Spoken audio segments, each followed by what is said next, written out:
একটা প্রশ্ন দিয়ে শুরু করি। আমেরিকা চায়, চীন চায়, জাপান চায়, ভারতও চায়। সবাই কি চায়? বাংলাদেশের মধ্য দিয়ে একটা রাস্তা। কিন্তু কেন? কারণ যে দেশ এই রাস্তা পাবে, সে দেশ পাবে বাণিজ্য, ক্ষমতা আর ভূ-রাজনৈতিক প্রভাব। আর ঠিক এই প্রশ্নের উত্তর লুকিয়ে আছে গেল সপ্তাহের চীন সফরে। যেখানে প্রধানমন্ত্রী তারেক রহমান আর চীনের প্রেসিডেন্ট শি জিনপিং মুখোমুখি বসেছিলেন গ্রেট হল অব দ্য পিপলে। প্রিয় দর্শক, আজকে সেই সফরের ভেতরের গল্পটা বলবো। মানচিত্রে আপনারা চোখ রাখতে পারেন। চীনের ইউনান প্রদেশ, যেখান থেকে মিয়ানমার হয়ে সরাসরি বাংলাদেশের চট্টগ্রাম। এটাই চীনের প্রস্তাব। রুটটা একটু বিস্তারিতভাবে বলি। কুনমিং থেকে শুরু হয়ে মান্দালয়, সেখান থেকে একটা শাখা যাবে ইয়াঙ্গুনে, আরেকটা যাবে রাখাইনের কিয়াকফিউ গভীর সমুদ্র বন্দরে। আর সেখান থেকে সংযুক্ত হবে চট্টগ্রাম আর কক্সবাজারে। এর ফলাফল, মাত্র ২৪ ঘন্টার মধ্যে ট্রাকে পণ্য পৌঁছানো যাবে চীনে। এখন কেউ কেউ বলতে পারেন, এটা কি নতুন কিছু কিংবা নতুন প্রস্তাব চীনের?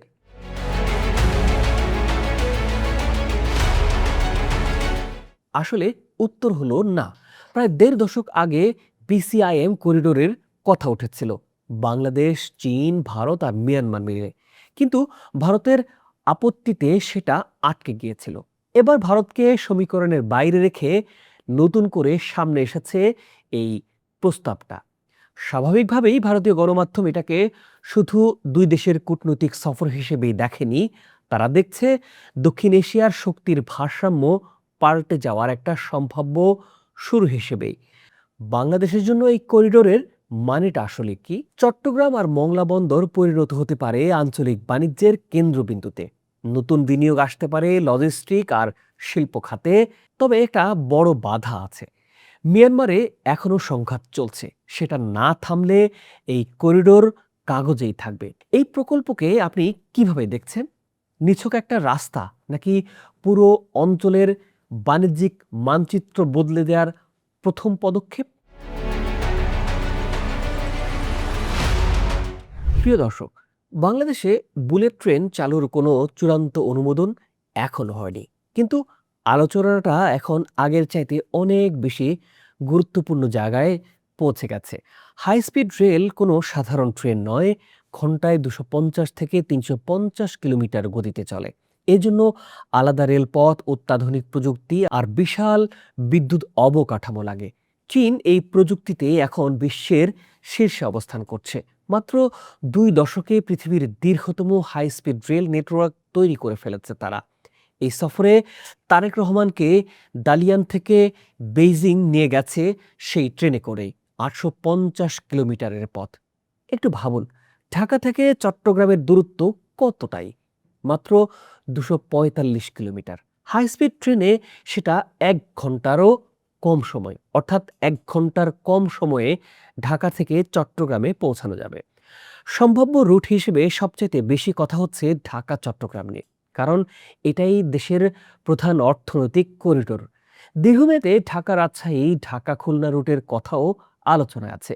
কিন্তু মূল প্রশ্ন হলো, টাকা আসলে কোথা থেকে আসবে? একটা পূর্ণাঙ্গ হাই স্পিড রেল লাইনে কয়েক মিলিয়ন ডলার দরকার। শুধু ট্রেনই নয়, রেলপথ, স্টেশন, জমি অধিগ্রহণ সব মিলিয়ে হিসাবটা বিশাল। যদি যাত্রী চাহিদা আর আঞ্চলিক বাণিজ্য প্রত্যাশা মতো বাড়ে, তাহলে এটা হবে দেশের যোগাযোগ ব্যবস্থার সবচাইতে বড় পরিবর্তন। আর যদি না বাড়ে, তাহলে এই ঋণ হবে দীর্ঘমেয়াদে গলার কাটা। বুলেট ট্রেন কি এই মুহূর্তে বাংলাদেশের অগ্রাধিকারে হওয়া উচিত? কি মনে হয় আপনার?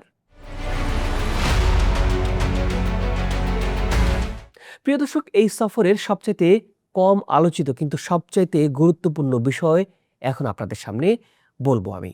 বাংলাদেশ সরকার চীনের সাথে সম্পর্কের ধারণাটাই বদলে দিতে চাইছে। আগের নীতি ছিল সহজ, চীনের কাছ থেকে ঋণ নাও, অবকাঠামো বানাও। এখন নতুন নীতি হলো ঋণ নয়, সরাসরি বিনিয়োগ আনো। বর্তমানে বাংলাদেশে চীনের ঋণের পরিমাণ প্রায় ৬.২ বিলিয়ন ডলার। এই ঋণের বোঝা আর বাড়াতে চাইছে না বর্তমান সরকার। তাই এবার চাওয়া হচ্ছে চীনা কোম্পানিগুলো নিজেরা এসে কারখানা বানাক, কর্মী নিয়োগ দিক, প্রযুক্তি নিয়ে আসুক চীন থেকে। এই লক্ষ্যে চট্টগ্রামের আনোয়ারাতে গড়ে উঠছে Chinese economic and industrial zone. 4,189 কোটি টাকার অবকাঠামো প্রকল্প এরই মধ্যে অনুমোদন করেছে বাংলাদেশ সরকার। আর মংলায় 110 একর জমিতে আরও একটি অর্থনৈতিক অঞ্চলের চুক্তি হয়েছে। এই জমি এর আগে ভারতের জন্য বরাদ্দ ছিল, সেটি পরিবর্তন হয়ে চীনকে দেওয়া হয়েছে। প্রধানমন্ত্রী তারেক রহমান বেইজিংয়ে চীনা ব্যবসায়ীদের সামনে সরাসরি চ্যালেঞ্জ ছুড়ে দিয়েছেন, 18 মাস এর মধ্যে আনোয়ারায় প্রথম কারখানা চালু করতে হবে। চীনা ব্যবসায়ীরা সেই চ্যালেঞ্জও গ্রহণ করেছেন। এখন দেখার বিষয় কথা কতটুকু কাজে পরিণত হয়। প্রিয় দর্শক, একটু পেছনে সরে গিয়ে বড় ছবিটা দেখি। বাংলাদেশ কোথায় দাঁড়িয়ে আছে? পূর্বে মিয়ানমার হয়ে দক্ষিণ পূর্ব এশিয়া, পশ্চিম উত্তর আর পূর্বে ভারত, দক্ষিণে বঙ্গোপসাগর আর সমুদ্রের ওপারে আফ্রিকা, মধ্যপ্রাচ্য, ইউরোপ। এই অবস্থানটাই বাংলাদেশের সবচাইতে বড় সম্পদ। কোনো তেল নেই, গ্যাস নেই, কিন্তু আছে অসাধারণ ভৌগোলিক অবস্থান। আর এ কারণেই সবার নজর এখন এখানে। আমেরিকা চাইছে বাংলাদেশকে তার ইন্দো প্যাসিফিক কৌশলের অংশ করতে। মিয়ানমারের রাখাইনে মানবিক সহায়তার নামে একটা করিডোর চাইছে তারা। চীন চাইছে বঙ্গোপসাগর পর্যন্ত একটা নিরাপদ স্থলপথ, কারণ সমুদ্র পথে ভারত যে কোনো সময়ে বাধা দিতে পারে। ভারত চাইছে বাংলাদেশ যেন কোনোভাবেই চীনের কৌশলগত পরিকল্পনার অংশ না হয়। জাপান মাতার বাড়িতে গভীর সমুদ্র বন্দর বানাচ্ছে, বঙ্গোপসাগরে নিজের উপস্থিতি নিশ্চিত করতে চাইছে। ইউরোপ চট্টগ্রাম বন্দরে বিনিয়োগ করে ফেলেছে। এতগুলো বড় শক্তির আগ্রহ একটাই জায়গায়। কারণটা সহজ, বাংলাদেশের মধ্য দিয়ে করিডোর পেলে যে দেশ পাবে সে শুধু রাস্তাই পাবে না, পাবে বাণিজ্যিক আধিপত্য, কৌশলগত সুবিধা আর গোটা অঞ্চলে প্রভাব বিস্তারের সুযোগ। 4 দিনের বেইজিং সফর, কিন্তু এই 4 দিন থেকে যে আলোচনাগুলো শুরু হলো সেগুলোর ফলাফল নির্ধারণ করবে আগামী 10 থেকে 20 বছরে বাংলাদেশ কোন অবস্থানে থাকবে। করিডোর, বুলেট ট্রেন, চীনা বিনিয়োগ, এগুলো শুধু অর্থনৈতিক প্রকল্পই নয়, এগুলো আসলে ভূরাজনৈতিক দাবার চাল। এবং বাংলাদেশকে সিদ্ধান্ত নিতে হবে, সে কি দাবার বোর্ড হবে নাকি দাবার খেলোয়াড়। সুযোগ অবশ্যই আছে, কিন্তু মনে রাখতে হবে মিয়ানমারের যুদ্ধ না থামলে করিডোর অচল, চুক্তি সমতার ভিত্তিতে না হলে লাভ এক পক্ষে, দেশের মানুষের কর্মসংস্থান না হলে উন্নয়নের অর্থ নেই। তাহলে এই করিডোর কি বাংলাদেশের জন্য সত্যিকারের সুযোগ তৈরি করবে, নাকি বড় শক্তিগুলোর খেলায় আমরা শুধু একটা ঘুঁটি হব? প্রিয় দর্শক, আপনার ভাবনাও জানতে চাই, আপনার বিশ্লেষণ জানতে চাই আমরা। ভিডিওটা যদি আপনার কাছে প্রয়োজনীয় মনে হয় তবে প্রিয় মানুষের সাথে শেয়ার করতে পারেন। চ্যানেলটি সাবস্ক্রাইব করে আমাদের পাশে থাকার আন্তরিক অনুরোধ রইল। ভালো থাকুন, সুস্থ থাকুন। দেখা হবে পরের ভিডিওতে।